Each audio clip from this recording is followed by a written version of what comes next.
বিশ্ব নাৰী দিৱসৰ উপলক্ষে আমাৰ দেৰগাঁৱৰ সাংবাদিক নৱজ্যোতি ভৰালীৰ এক বিশেষ প্ৰতিবেদন। আজি বিশ্ব নাৰী দিৱস। নাৰীসকলে সমাজৰ বিভিন্ন ক্ষেত্ৰত, দেশৰ বিভিন্ন ক্ষেত্ৰত, বিশ্বৰ বিভিন্ন ক্ষেত্ৰত, সামাজিক ক্ষেত্ৰত, অৰ্থনৈতিক ক্ষেত্ৰত, সাংস্কৃতিক ক্ষেত্ৰত, ক্ৰীড়াৰ ক্ষেত্ৰত সকলোতে পুৰুষৰ সমানে আগুৱাই যাবলৈ সক্ষম হৈছে। আজি এই পবিত্ৰ নাৰী দিৱসৰ দিনা আমি লগ পাইছোঁ দেৰগাঁও বিধানসভা সমষ্টিৰ অন্তৰ্গত গন্ধিয়া গাঁও নিবাসী শান্তনা দত্তক। আমি আজি এই বিশ্ব নাৰী দিৱসৰ দিনা তেখেতক আমি আমাৰ অনুষ্ঠানৰ কাৰণে এগৰাকী সবল উদ্যমী মহিলা হিচাপে আমি নিৰ্বাচিত কৰিছোঁ। আমি তেখেতৰ মনোভাৱ জানিবলৈ চেষ্টা কৰিম। বাইদেউ, পোনপ্ৰথমে আপোনাক আমাৰ চেনেলৰ তৰফৰ পৰা বহুত বহুত শুভেচ্ছা জনাইছোঁ। হয়, ধন্যবাদ। মই মোৰ ফালৰ পৰাও নিউজ নাও 24/7 নিউজ চেনেললৈ আন্তৰিক ধন্যবাদ জ্ঞাপন কৰিছোঁ। আৰু নাৰী দিৱসৰ পাক্ষণত মই সকলো সমগ্ৰ নাৰীলৈকে আন্তৰিক অভিনন্দন আৰু শুভকামনা জ্ঞাপন কৰিছোঁ। হয়, আপোনাৰ নাম আৰু আপোনাৰ পৰিচয় কওকচোন অকণমান। মোৰ নাম শান্তনা দত্ত আৰু মোৰ স্বামীৰ নাম শ্ৰীযুত দিগন্ত দত্ত। মই দেৰগাঁও বিধানসভা সমষ্টিৰ অন্তৰ্গত বৰুৱা বামুণ গাঁও গাঁও পঞ্চায়তৰ গন্ধিয়া গাঁও 4 নং ৱাৰ্ডৰ নিবাসী। আৰু আপোনাৰ কওকচোন স্বামীৰ ঘৰৰ বিষয়ে কওক। মোৰ স্বামীৰ ঘৰত মানে মোৰ শহুৰ দেউতা আছে, মোৰ এগৰাকী ননন্দী আছে আৰু মোৰ দুজন দেওৰ আছে। মোৰ নিজৰ ল'ৰা দুজন। মোৰ ডাঙৰ ল'ৰাটো এইবাৰ BTech ফাইনেল ইয়েৰ আৰু মোৰ সৰু ল'ৰাটো ক্লাছ 5ত পঢ়ে। আৰু মোৰ শহুৰ দেউতা আৰু আমাৰ ননন্দী বৰ্তমান মোৰ লগত আছে। তেওঁলোকো মোৰ সকলো কামৰে সহযাত্ৰী। মানে ইতিমধ্যে দেৰগাঁৱত সকলোৱে জানে জননী চিলাই কেন্দ্ৰ নামৰ এটা চিলাই প্ৰতিষ্ঠান আছে বাইদেউৰ। এই প্ৰতিষ্ঠানৰ যোগেদি তেখেতে নুমলীগড় ৰিফাইনেৰী লিমিটেডৰ যি শোধনাগাৰ আছে তালৈ তেওঁ কৰ্তৃপক্ষৰ NIL কৰ্তৃপক্ষৰ বিভিন্ন কৰ্মচাৰীলৈ, বিষয়াসকললৈ তেওঁলোকৰ এটা যিহেতু নিজা এটা সাজ আছে, সেই সাজৰ যোগান ধৰি আহিছে। এটা কঠিন ব্যৱসায়, এই ঘৰুৱা সংসাৰ চম্ভালাৰ লগতে তেখেতে সেই কঠিন ব্যৱসায়ভাগিও চলাই আহিছে। কওকচোন আপোনাৰ ব্যৱসায়ৰ বিষয়ে। হয়, মোৰ মানে এই ব্যৱসায়টো হ'ল আপোনাৰ যি সময়ত লকডাউন হৈছিলে, লকডাউনৰ ঠিক আগতে 2019 চনৰ আগষ্টৰ মাহমানতে আমি NIL কৰ্তৃপক্ষৰ লগত যোগাযোগ কৰিছিলোঁ। আৰু NILৰ আপোনাৰ যি সামাজিক দায়বদ্ধ কোষ CSR বিভাগৰ বিষয়াসকলে আমাক যথেষ্ট সহায় কৰিছিলে যে তেখেতসকলৰ যিটো ইউনিফৰ্ম ব্ৰইলাৰ শ্বুট বুলি কয়, সেই ব্ৰইলাৰ শ্বুট মানে প্ৰস্তুত কৰিবৰ কাৰণে তেওঁলোকে আমাক এটা চিলাই কেন্দ্ৰ স্থাপন কৰিব পাৰি নেকি, চিলাই জনা মানুহ আছে নেকি মোৰ লগত যোগাযোগ কৰাৰ পিছত মই জনাইছিলোঁ যে মই এই ক্ষেত্ৰত যথেষ্ট আগ্ৰহী। যদি আপোনালোকে সহযোগিতা আগবঢ়ায় তেতিয়াহ'লে আমি এই কামটো কৰিব পাৰিম। আৰু সঁচাকৈয়ে নুমলীগড় কৰ্তৃপক্ষৰ CSR বিভাগৰ সমূহ কৰ্মকৰ্তাক মই এই চেগতে আন্তৰিক ধন্যবাদ আৰু কৃতজ্ঞতা জনাইছোঁ যে তেওঁলোকে যি সহায় কৰিলে সেই সহায়ৰ কাৰণে আজি মই সঁচাকৈ সগৌৰৱে এটা কথাই মানে ভাল লাগে যে মোৰ এই চেণ্টাৰটোৰ জৰিয়তে মই ভালেকেইগৰাকী মহিলাক সংস্থাপন দিব পাৰিছোঁ আৰু কেইবাটাও পৰিয়ালক মই মানে অকণমান হ'লেও আৰ্থিক সহযোগিতা আগবঢ়াব পাৰিছোঁ। আৰু এইটো ক্ষেত্ৰত আমাৰ লগত আৰু কেইবাগৰাকীও পুৰুষো জড়িত হৈ আছিলে, কিন্তু বৰ্তমান তেখেতসকল নাই। কাৰণ ইয়াত মানে কিছুমান আমাৰ প্ৰব্লেম আছে। কি ধৰক আমি NIL কৰ্তৃপক্ষৰ ড্ৰেছটো তেওঁলোকে আমাক কাপোৰ যোগান ধৰে, মেচিনো তেওঁলোকে যোগান ধৰিছে। আমি চিলোৱাৰ পাছত কিন্তু আমি লগে লগে পইচাটো নাপাওঁ। মানে 2 দিন ৱেইট কৰিব লাগে, বিল দিব লাগে ধৰক। কিন্তু সেই সময়ত তেওঁলোকে ধৰক পুৰুষসকলে যদি সেইটোত ব্যস্ত হৈ থাকে তেওঁলোকেতো এই মাজত বহুত দিন পইচা নোপোৱাকৈ থাকিব। কিন্তু পুৰুষসকলৰ সেইটো কাৰণে লাহে লাহে পুৰুষসকল মানে নহা হ'ল। কিন্তু আমাৰ যিসকল মহিলা তেওঁলোকে যথেষ্ট মানে ভালধৰণে কাম কৰিছে আৰু আমি NILক এই মানে তেওঁলোকৰ যি ইউনিফৰ্মসমূহ আমি সময়মতে যোগান ধৰিব পাৰিছোঁ। আৰু আটাইতকৈ মোৰ ভাল লগা কথাটো হ'ল যে আমাৰ মানে সৌভাগ্যৰ বশতঃ চাগে আমি যিজন আমাৰ ইয়াত কাটিঙৰ কাৰণে আমি ছাৰ ল'লোঁ, ছাৰ আমাৰ ৰজত বৰা বুলি কয় আমাৰ গণপুখুৰী, তেখেত মানে যথেষ্ট মানে দক্ষ। তেখেতে এগৰাকী মাষ্টাৰ ট্ৰেইনাৰ হয়, তেওঁ টেইলাৰিঙৰ ITA হয়। আৰু তেখেতে মানে আমাক যোগান ধৰে কাপোৰখিনি চিলাই পেলাই মানে কাটিং কৰে আৰু আমাৰ সদস্যাসকলে চিলায় আৰু NRL যেতিয়াই বিচাৰে আমি তেওঁলোকক সময়মতে যোগান ধৰিব পাৰোঁ আৰু সেই চিলাই সময়মতে যোগান ধৰিব পৰাৰ কাৰণেই NRL আমাক আচলতে কাপোৰটো আজি একাধিক্ৰমেই বাৰু দি আছে আমি অসুবিধাত পৰা নাই আৰু আমাৰ মহিলাসকলো মানে ইয়াত উপকৃত হৈছে আৰু মই যথেষ্ট কষ্ট কৰিছোঁ মোৰ স্বামীয়ে এই ক্ষেত্ৰত যথেষ্ট সহায় কৰে মানে বস্তু বাহানি যোগান ধৰা স্বামীয়ে কি কৰে মোৰ স্বামী আপোনাৰ কাৰ্বি আংলং স্বায়ত্তশাসিত পৰিষদৰ অধীনত মানে হিলছ কোঅপাৰেশ্যন এখনত সোমাই আছে তেওঁ আহে সপ্তাহত আৰু তেওঁ আহি মানে চিলাই কেন্দ্ৰৰ কামত যথেষ্ট সহায় কৰে সেই কিবা কিবি কাটিবলৈ থাকে আমাৰ ধৰক ইয়াত এটা হেৰি লগোৱা হয় ৰিফ্লেক্টৰ বুলি কয় সেইটো ৰিলকৈ আহে আমাক সেইটো কাটি কৰি সহায় কৰি দিয়ে বিভিন্ন ক্ষেত্ৰত মানে আজি ধৰক ইয়াত কিবা বস্তু নাইকিয়া হ'ল হঠাতে গৈ সন্ধিয়া হ'লেও বস্তুখিনি যোগান ধৰি থৈ যায় এনেধৰণে তাৰমানে আমাৰ মানুহজনৰ ফালৰ পৰাও যথেষ্ট ছাপোৰ্ট পোৱাৰ কাৰণে আমি আগবাঢ়ি যাব পাৰিছোঁ তাৰমানে আৰু প্ৰথম অৱস্থাততো কথাই নাই আৰু ঘৰ দুৱাৰ বনাই দিয়াৰ পৰা ধৰি আৰু মই আটাইতকৈ মানে ভাল লাগে NRL কৰ্তৃপক্ষক যে তেওঁলোকে আমাক এই সুবিধাকণ প্ৰদান কৰিলে আৰু তেওঁলোকে আৰু বিভিন্ন ঠাইতো এনেকুৱা খুলি দিছিল বুলি গম পাইছোঁ কিন্তু বাকীসকলে মানে ইমান ধুনীয়াকৈ চলাব পৰা নাই আমি যেনেকৈ চলাইছোঁ সেই ক্ষেত্ৰত আমি নিজকে মানে ভাল পাওঁ আৰু সেইটো কৰিবলৈ পাইছোঁ যে আমি আপোনালোকৰ কিমানগৰাকী মহিলাই আপোনাৰ প্ৰতিষ্ঠানটোত কাম কৰে বা পুৰুষে কাম কৰে আমাৰ বৰ্তমান আমি 5গৰাকীয়ে কৰি আছোঁ মহিলা আৰু আমাৰ কাটিঙৰ ছাৰৰ সৈতে 6জন নামকেইটা কওক তেওঁলোক মোৰ আমাৰ যিগৰাকী আমাৰ কাটিঙৰ টিচাৰ হয় আমি ছাৰ বুলিয়ে মাতোঁ তেখেতক তেখেতৰ নাম ৰজত বৰা আৰু মোৰ নিজৰ বাইদেউ এগৰাকী আছে খুমটাই হেৰিয়াৰ হয় শিঙৰাজানৰ তাই মামু কলিতা তাৰপাছতে কমাৰগাঁৱৰ আছে আপোনাৰ তৃষ্ণা দত্ত তাৰপৰা মোৰ ঘৰৰ কাষতে আছে মীনাক্ষী দত্ত আৰু আপোনাৰ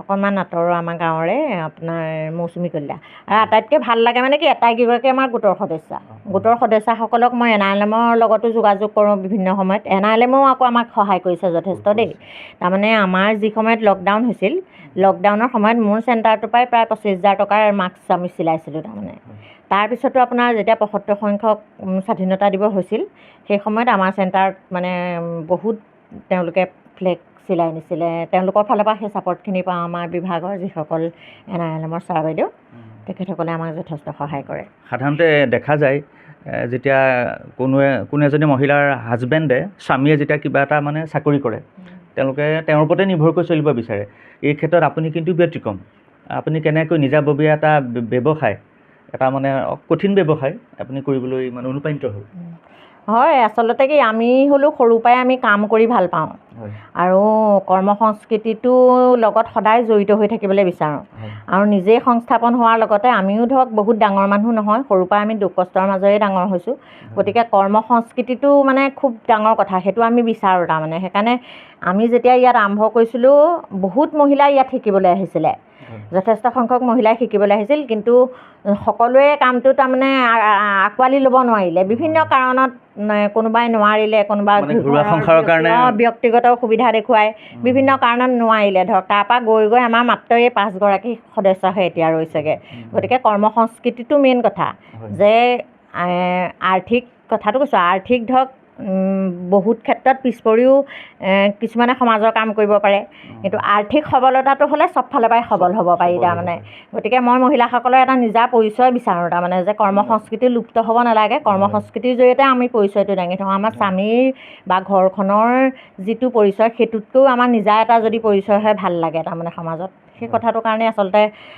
ভাবোঁ মানে নিজৰ তেতিয়া স্বাধীনো হয় ধৰক মহিলা এগৰাকীয়ে নিজে যেতিয়া ইনকম কৰিব নিজৰ মতে খৰচো কৰিব পাৰিব নিজৰ মতে সমাজত কিবা এটা দিব পাৰিব নিজৰ সন্তানসকলক ভবা ধৰণে আগবঢ়াই নিব পাৰিব গতিকে সেই ক্ষেত্ৰত মই ভাবোঁ যে মহিলাসকল নিজে স্বাৱলম্বী হ'বলৈ চেষ্টা কৰাটো ভাল মানে আপোনাৰ এই ব্যৱসায়িক কৰ্মভাগীৰ লগতে আপুনি বিভিন্ন সামাজিক কামতো জড়িত হৈ আছে আমি ইতিমধ্যে জানিব পাৰিছোঁ লগতে আপুনি বৰ্তমান বুঢ়াবামুণ গাঁও পঞ্চায়তৰ গন্ধিয়া গাঁৱৰ কি ৱাৰ্ড ক'ব 4 নং ৱাৰ্ডৰ ৱাৰ্ড কমিশ্যনাৰ হিচাপে সেৱা আগবঢ়াই আছে এই বিষয়ে কওকচোন হয় মই সৰুৰে পৰাই আমি আচলতে সামাজিক কামৰ লগত জড়িত সৰুতে মইনা পাৰিজাত কৰিছিলোঁ তাৰপৰা মহিলা কমিটি কৰিছোঁ আৰু আটাইতকৈ মানে আমাৰ অনুপ্ৰেৰণাৰ স্থল হ'ল শ্ৰীমন্ত শংকৰদেৱ সংঘ আমি শ্ৰীমন্ত শংকৰদেৱ সংঘৰ এগৰাকী সেৱক হিচাপে আজি বহুত বছৰৰ পৰাই আমি সংঘৰ লগত জড়িত হৈ থাকোঁ আৰু সংঘৰ বিভিন্ন সাহিত্য সংস্কৃতিৰ যিবিলাক কাৰ্যসূচী হয় তাত অংশগ্ৰহণ কৰোঁ আৰু সেইটোৰ পৰা আমি যথেষ্ট উপকৃত হওঁ। মইনা পাৰিজাতেও আমাক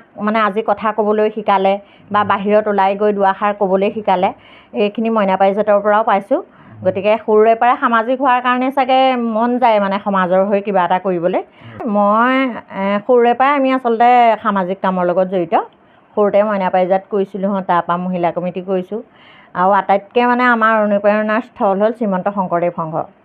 আমি শ্ৰীমন্ত শংকৰদেৱ সংঘৰ এগৰাকী সেৱক হিচাপে আজি বহুত বছৰৰ পৰাই আমি সংঘৰ লগত জড়িত হৈ থাকোঁ আৰু সংঘৰ বিভিন্ন সাহিত্য সংস্কৃতিৰ যিবিলাক কাৰ্যসূচী হয় তাত অংশগ্ৰহণ কৰোঁ আৰু সেইটোৰ পৰা আমি যথেষ্ট উপকৃত হওঁ। মইনা পাৰিজাতেও আমাক মানে আজি কথা ক'বলৈ শিকালে বা বাহিৰত ওলাই গৈ দুআষাৰ ক'বলৈ শিকালে, এইখিনি মইনা পাৰিজাতৰ পৰাও পাইছোঁ।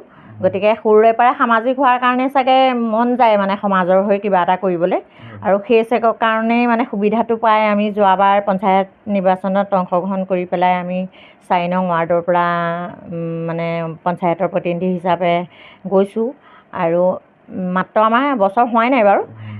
চেষ্টা কৰিম নিজৰ মানে ৱাৰ্ডৰ অভাৱ অভিযোগখিনি পূৰণ কৰিবৰ কাৰণে ওপৰৰ কৰ্তৃপক্ষলৈ যাতে আমি সেইখিনি আগবঢ়াই লৈ যাব পাৰোঁ।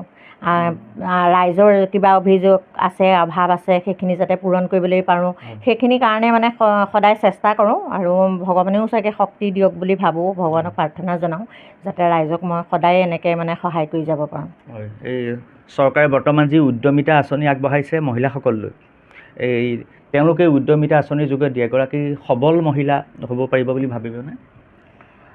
আচলতে এই আত্মসহায়ক গোটটো ক'বলৈ গ'লে মহিলাসকলক সবল কৰাত যথেষ্ট সহায় কৰিছে। মানে যিটো সময়ত আমাৰ মহিলাসকলে, মোৰ মালৈ মনত আছে, আমাৰ মায়ে এখন চাদৰ নিজৰ পচন্দৰ পিন্ধা নাছিলে, লোকে যিখনে আনি দিয়ে সেইখনেই পিন্ধে। পইচা পাতিটো নিজে মানে সেইবোৰ খৰচ বৰচ কৰা সেইবোৰ কথাই নাহে। কিন্তু আজি আত্মসহায়ক গোটটো এনেকুৱা এটা বস্তু হ'ল যে বেংকলৈ গৈ এগৰাকী সদস্যাই নিজেই পইচা বেংকত থ'ব পৰা হ'ল, একাউণ্ট এটা খুলিব পৰা হ'ল, এখন প্ৰচিডিং লিখিব পৰা হ'ল, নিজৰ সমস্যাখিনি ক'ব পৰা হ'ল।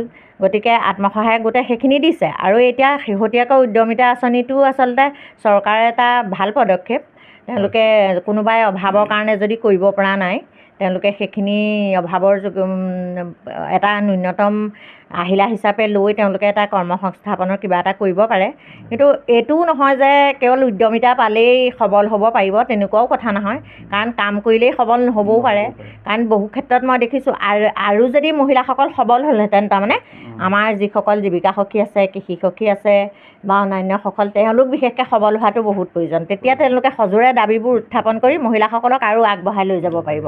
কাৰণ কৰ্তৃপক্ষৰ ওচৰত সবলভাৱে উত্থাপন কৰিব পাৰিলেহে আমাৰ সমস্যাবিলাকৰ কথা তেওঁলোকে গম পাব। গতিকে চৰকাৰে চেষ্টা কৰিছে যে মহিলাসকল সবল হওক, কিন্তু কেৱল টকা পইচা হ'লেও সবল নহ'ব আকৌ। কাৰণ নাৰীগৰাকীৰ প্ৰতিবাদী এটা মন লাগিব, কাম কৰা কৰ্মোদ্যম এটা ভাৱ লাগিব, তেতিয়াহে পাৰিব। নিজৰ সত্তা এটা লাগিব, নিজক চিনি পাব লাগিব। ধৰক সেই বস্তুটো থাকিব লাগিব। অকল কাম এটা কৰি আমি পইচা ঘটি আছোঁ সেইটোৱে মেইন বস্তু নহয়। ব্যৱসায় কৰিলেই সবল হৈ নাযায় তাৰমানে। সবল হ'বলৈ হ'লে আৰু বহুত কিছুমান কথাৰ প্ৰয়োজন আছে তাৰমানে। কিবা এটা ভুল দেখিছে, ধৰক ভুলটোক ভুল বুলি ক'ব পৰা সেইটো লাগিব তাৰমানে। সেইটো বেয়া পাব কোনোবাই বা ভয় কৰি সেইটো ক'লে নহ'ব। ভুল আৰু ভুল হ'লে সেইটো ভুল দেখিছোঁ ডাইৰেক্ট ক'ব লাগিব তাৰমানে। মোৰ ক্ষেত্ৰত মোৰ শত্ৰু আছে, সেইটো কাৰণেই তাৰমানে মই ভাবোঁ মোৰ শত্ৰু আছে তাৰমানে। কাৰণ মই ভুলটো কেতিয়াও মানি নলওঁ তাৰমানে। মই খুব খাং খাচকৈ কথাবোৰ কৈ দিওঁ।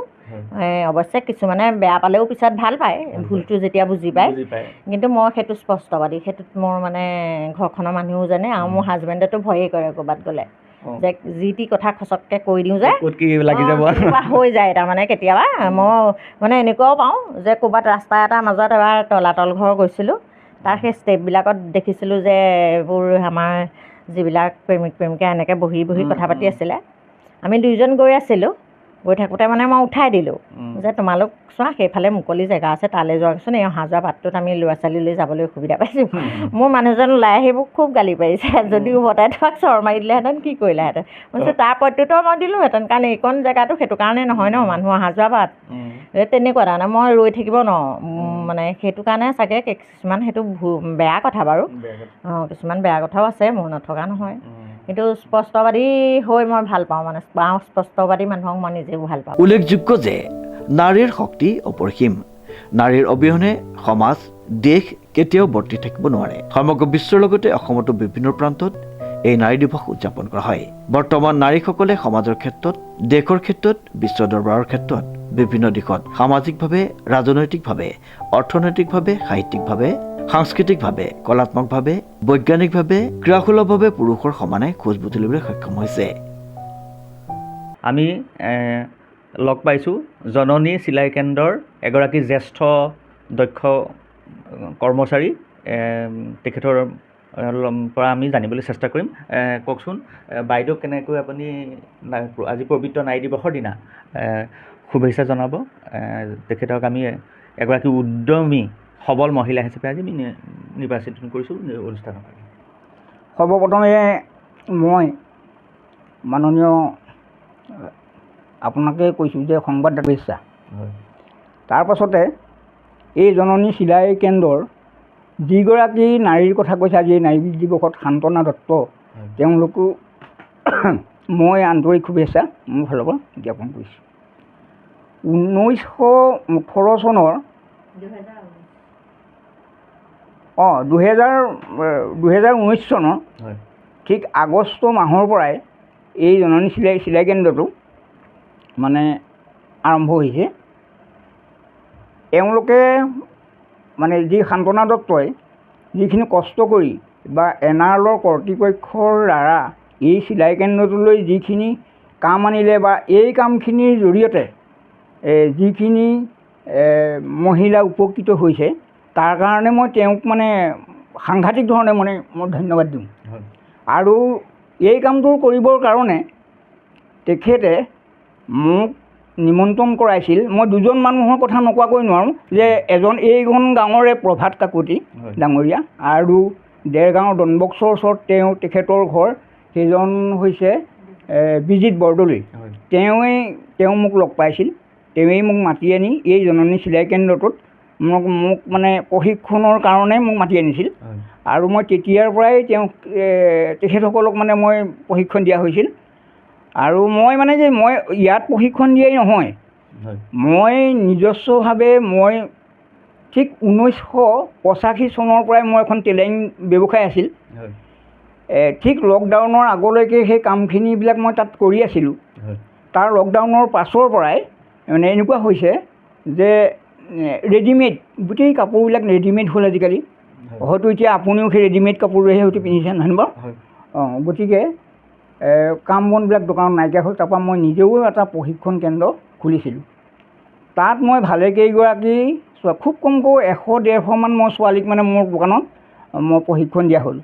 কাটিং টেইলাৰিং মানে অকল ব্লাউজ, চাদৰ কেনেকৈ চিলাই, ব্লাউজ, চুইদাৰ, এনেকুৱা ধৰণৰ যে লেডিজৰ যিখিনি সামগ্ৰী, মই তেনেকৈ খুব কমকৈ 100-150 ছোৱালীক মই উপকৃত এই কামটো মানে শিকাই পেলাই মই কৰালোঁ। আৰু শেহতীয়াকৈ আহি পেলাই এই জননী চিলাই কেন্দ্ৰত এই সান্তনা দত্তৰ জৰিয়তে মই এই মানুহখিনিক তেনেকৈ মানে উপকৃত কৰিলোঁ। সেইখিনি আচলতে মই নিজেই গৌৰৱ কৰা নাই, হয়তো তেওঁলোকে খুলিলে তেওঁলোকেই গৌৰৱান্বিত হ'ব যে ৰজত বৰাই কেনেকৈ ইয়াত প্ৰশিক্ষণ দি আমাক উপকৃত কৰিছে। আৰু মানে যিখিনি মহিলা এতিয়া ইয়াত আপুনি গ'লে দেখিব তেখেতসকলে কাম কৰি আছে। তেখেতসকলে খুব কমকৈ মাহেকত এগৰাকী মাইকী মানুহে মাহেকত আপোনাৰ 15,000 পৰা 20,000 টকা ইনকম কৰিবলৈ সক্ষম হৈছে। মই সেইকাৰণে সান্তনা দত্তক মই মোৰ ফালৰ পৰা আন্তৰিক শুভেচ্ছা জ্ঞাপন কৰিছোঁ। সবল মহিলা হিচাপে হয়, সমাজৰ আদৰ্শ নহয় জানো? এয়াতো সমাজৰ আদৰ্শ। আৰু তেখেত মানে অলপমান মানে ৰাজকীয় হেৰিয়াৰ ধৰি লওক সামাজিক কামত মানে আগ্ৰহী। এতিয়া বৰ্তমান তেখেত এই বছৰ এই ৱাৰ্ড সদস্য হিচাপেও তেওঁ আগবাঢ়িছে। আৰু প্ৰতিবাদী কণ্ঠ এটাও আছে। হয়। ঠিক আছে। ইমান সময়ে মই আজি পবিত্ৰ বিশ্ব নাৰী দিৱসৰ দিনা দেৰগাঁও বিধানসভা সমষ্টিৰ অন্তৰ্গত সান্তনা দত্ত বাইদেউৰ লগত তেখেতৰ মনৰ ভাৱ জানিবলৈ চেষ্টা কৰিলোঁ। তেখেত প্ৰকৃততে এগৰাকী উদ্যমী সবল মহিলা। কাৰণ তেওঁ জননী চিলাই কেন্দ্ৰ নামৰ এটা কাটিং কাপোৰৰ চিলাই প্ৰতিষ্ঠান তেওঁ আজি বহুত বছৰ ধৰি চলাই আহিছে। এই প্ৰতিষ্ঠানটো এইকাৰণেই বিশেষ যে এই প্ৰতিষ্ঠানৰ পৰা তেওঁ নুমলীগড় ৰিফাইনেৰী লিমিটেডৰ শোধনাগাৰলৈ তেওঁ প্ৰত্যেক বছৰে কৰ্তৃপক্ষৰ যি সাজ পোছাক আছে বিষয়াৰ হওক কৰ্মচাৰী হওক তেওঁ যোগান ধৰিছে। গতিকে এইটো এটা কঠিন ব্যৱসায় তেওঁ চলাই আহিছে। লগতে তেওঁ সমাজৰ লগত বিশেষভাৱে জড়িত আৰু সবল কণ্ঠ আছে। ক'ৰবাত কিবা যদি তেওঁ ভুল ক্ৰুটি দেখে, সমাজত ক'ৰবাত দেখে, তেওঁ তাৰ বিৰুদ্ধে মাত মাতে। আৰু তাৰোপৰি তেওঁ বৰ্তমান বুঢ়াবনগাঁও গাঁও পঞ্চায়তৰ ৱাৰ্ড কমিশ্যনাৰ হিচাপে দক্ষতাৰে সেৱা আগবঢ়াই আছে। গতিকে তেওঁৰ উজ্জ্বল ভৱিষ্যত কামনা কৰি, তেওঁৰ সুস্বাস্থ্য দীৰ্ঘায়ু কামনা কৰি, তেখেতৰ এই জয়যাত্ৰা অব্যাহত থাকক সেইটো কামনা কৰি এই অনুষ্ঠানৰ পৰা মই নৱজ্যোতি ভৰালীয়ে বিদায় লৈছোঁ। বিশ্ব নাৰী দিৱসৰ উপলক্ষে আমাৰ দেৰগাঁৱৰ সাংবাদিক নৱজ্যোতি ভৰালীয়ে যুগুত কৰি পঠিয়াইছিল এই প্ৰতিবেদনটি। নৱজ্যোতি ভৰালীৰ ৰিপৰ্ট, নিউজ নাও।